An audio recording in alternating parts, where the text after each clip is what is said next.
I2U2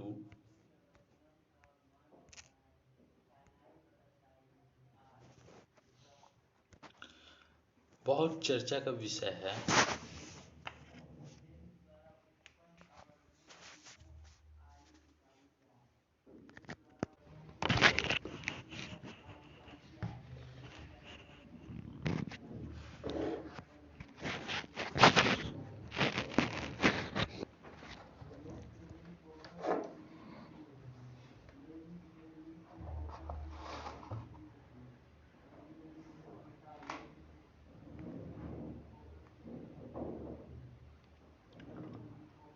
I2E2 समूह से आप क्या समझते हैं? I2E2 भारत, इजराइल, संयुक्त अरब अमीरात और संयुक्त राज्य अमेरिका का समूह है। ये समूह वैश्विक राजनीति में भारत की स्थिति को किस प्रकार रूपांतरित करेगा, इसकी विस्तृत चर्चा करें। 67 बीपीएससी के मेंस के मोस्ट संभावित क्वेश्चन है। तो देखिए I2U2 क्या है। तो यह समूह 4 देशों का एक समूह है। यह मुख्यतः आर्थिक उद्देश्यों से प्रेरित है। कई समीक्षक ने इसे पश्चिम एशिया का क्वाड कहा है। जुलाई 2022 में इस समूह का प्रथम शिखर सम्मेलन का आयोजन हुआ। इसमें 4 देश हैं, जैसा कि आप जानते हैं, भारत, इजराइल, यूएई और यूएसए। I2U2 समूह परस्पर आपसी सहयोग क्षेत्र है। जो 6 प्रकार के सहयोग क्षेत्र है वो जल है, ऊर्जा है, परिवहन है, खाद्य सुरक्षा है, अंतरिक्ष है और स्वास्थ्य है। I2U2 शिखर सम्मेलन 2022 में घोषित प्रमुख बिंदु क्या क्या है, उस पर हम चर्चा करते हैं। तो I2U2 एकीकृत खाद्य पार्क की स्थापना की बात करता है। तो यूएसए भारत के एकीकृत खाद्य पार्क श्रृंखला स्थापित करने के लिए $2 बिलियन का निवेश करेगा। इसका उद्देश्य वैश्विक खाद्य सुरक्षा स्थापित करना।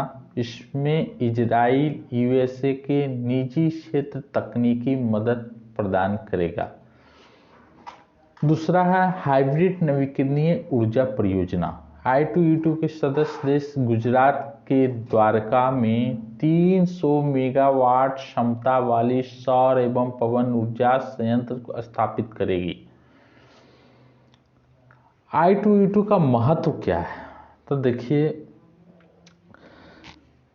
हर संगठन का अपना अपना महत्व होता है। जिस प्रकार से क्वाड का महत्व है, उसी प्रकार से I2U2 का महत्व है। इस समूह के 4 सदस्य देश पारस्परिक हितों की सुरक्षा अब पश्चिम एशिया में स्थापित कर सकेंगे। पश्चिम एशिया और अफ्रीका में चीन की बढ़ती आर्थिक उपस्थिति को प्रतिसंतुलित करने के लिए I2U2 का गठन किया गया है। यूएसए ने अपनी अर्थव्यवस्था को तेल आधारित अर्थव्यवस्था से बदलकर प्रौद्योगिकी आधारित अर्थव्यवस्था में करना चाहता है। ये भी बात है। फिर इस क्षेत्र में शांति व आर्थिक सहयोग क्षेत्र को स्थापित करने में सहायक होगा। वैश्विक राजनीतिक में भारत की स्थिति को रूपांतरित करेगा। कैसे करेगा रूपांतरित? तो ये आप देखिए कि भारत को I2U2 कैसे रूपांतरित करेगा। तो भू राजनीतिक दृष्टिकोण से परिवर्तन होगा। भारत में जहां पहले इजराइल और पश्चिम एशिया देशों से द्विपक्षीय राजनीतिक संबंध रखता था, वही अब इस क्षेत्र में इजराइल और यूएसए से एकीकृत राजनयिक संबंध स्थापित कर सकेगा। चीन को प्रतिसंतुलित करेगा। चीन को पश्चिम एशिया के बढ़ते आर्थिक हस्तक्षेप को संतुलित करेगा। प्रौद्योगिकी, खाद्य सुरक्षा, जल प्रबंधन।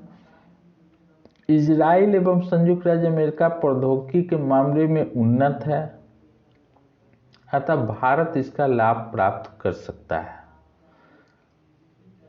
चौथा है पाकिस्तान को प्रतिसंतुलित हम कर सकते हैं। जहां अरब देशों से भारत का संबंध वर्तमान समय में अच्छे हैं।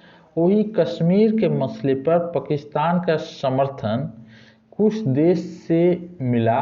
वैसे में भारत संयुक्त अरब अमीरात के साथ अच्छा संबंध इसको प्रतिसंतुलित करने में अहम भूमिका अदा कर सकते हैं। I2E2 में संयुक्त राज्य अरब अमीरात है, संयुक्त अरब अमीरात है और पाकिस्तान दोनों मुस्लिम कंट्री है, लेकिन संयुक्त अरब अमीरात आर्थिक रूप से काफ़ी संबंध है और उससे हमारा अच्छा संबंध रहेगा तो पाकिस्तान को प्रतिसंतुलित करेगा।